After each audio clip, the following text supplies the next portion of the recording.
שלוש סיבות מדוע רוב האנשים לא משיגים את מה שהם רוצים. חוסר בהירות ומיקוד למה שהם רוצים להשיג. רוב האנשים אין להם מושג מה הם רוצים, יש להם מושג מה הם לא רוצים. את המקצוע הזה, אבל הם לא יודעים מה הם באמת רוצים. כל מי שהצליח בצורה יוצאת דופן, מה שמייחד אותו, שהוא יודע בדיוק מה הוא רוצה להשיג. אבל בדיוק. ואחרי זה איך. אבל לפחות אתה יודע מה אתה רוצה להשיג, אתה יכול למצוא אחרי זה את הדרך.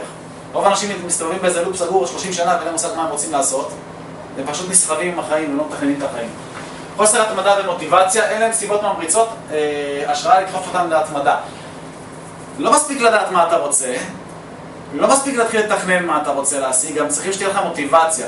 עכשיו, איך משיגים מוטיבציה? יש אנשים שיש להם מוטיבציה ויש אנשים שאין להם. פגשתם אנשים שהם חסר מוטיבציה? זו גישה שאומרת שמוטיבציה זה לא דבר גנטי. זה לא שאתה נולד חסר מוטיבציה. אם יש לך מספיק סיבות שיניעו אותך, יש לך את המוטיבציה. נראה תוכנית. אמרו לאנשים שירדו 60-70 קילו והם ירדו אותם בחודש. מה קרה שפתאום נתן להם מוטיבציה? מה קרה? הם 50 שנה לא הצליחו לרדת. ההנאה מהתוכנית, מזה שצופים בהם, מהלחץ החברתי שצופים בהם, וההנאה מהפרס העתידי שהם אמורים לקבל, יצר אצלם כזה מנוף שהם לא אכלו חודשיים לעשות ספורט. זאת היא. נכון או לא? ולמה הם לא עשו את זה לפני זה?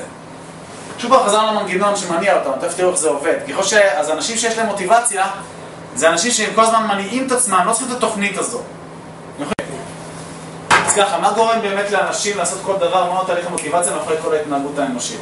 אז אני טוען את הטענה הבאה, שכולנו רוצים להגיע לדבר הזה, שנקרא לזה הנאות, או נקרא לזה ריגושים, דברים שאנחנו מייחסים להם איזשהו ערך שאנחנו רוצים להשיג, ובדרך כלל שאתם רואים את הדבר הזה מול העיניים, אתם יודעים שכדי להשיג את זה צריכים כסף. הדברים האלה עולים כסף, לכן אנשים בכלל באים ועושים פה את הקורס. כולם רוצים להגיע לדבר הזה ולהימנע מכאב. יש אנשים שיותר נעים מכאב, יש אנשים שיותר נעים מהנאות. תכף תראו איך אפשר לבדוק תוך שנייה מה מניע בן אדם, אם זה מה שמניע אותו או דווקא הכאב או הנאות. זה תהליך שקשור בכלל לאבולוציה, זה בכלל לא משהו שיש לנו בחירה.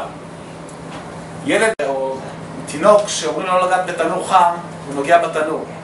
כמו שאתה אומר לא לגעת בתנור, הוא מקבל קביעה. ואז הוא לומד, נכון או לא? והוא לא נוגע בפעם הבאה. למה הוא לא נוגע? כאב לו. מה הוא שייך? הוא שייך כאב לפעולה. זה מנגנון הישרדות. לא סתם יש מנגנון העצבים שיוצר כאב, הגנה. כשאתה רואה חיה טרף ביער, אתה רץ מהר. גם חיה שאין לה שום, נקרא לזה, רמת אינטליגנציה של בן אדם, היא עדיין רואה חיה אחרת שמסכנת אותה ומתחילה לברוח. זה מנגנון של הישרדות, להימנע מכאב, והוא יותר חזק מהנאות. אנשים יעשו הרבה יותר להימנע מכאב מאשר לרכוש הנאות, דרך אגב. אז יש אנשים שבוחרים לקחת קורס כזה למשל, כי הם רוצים לברוח מכאב. צריכים לברר מה הכאב שלהם ולתת לו, ולשייך את המוצר למעשה שירפא להם את הכאב, תפתרו איך אני יכול לעשות את זה. עכשיו, מה הכאב שלו? הוא עובד בעבודה שהוא לא אוהב. הוא עובד הרבה שעות ולא מרוויח מספיק, כי זה סוג של כאב.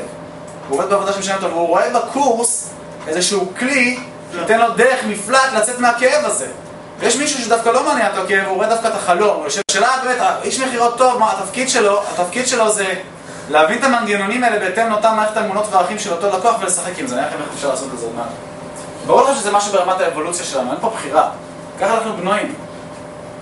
אז אנחנו רוצים לרכוש הנאות, להימנע מכאב, וזה תהליך שמובנה בנו, אין מה לעשות, אי אפשר לצאת מהתהליך הזה, אפשר רק להבין אותו.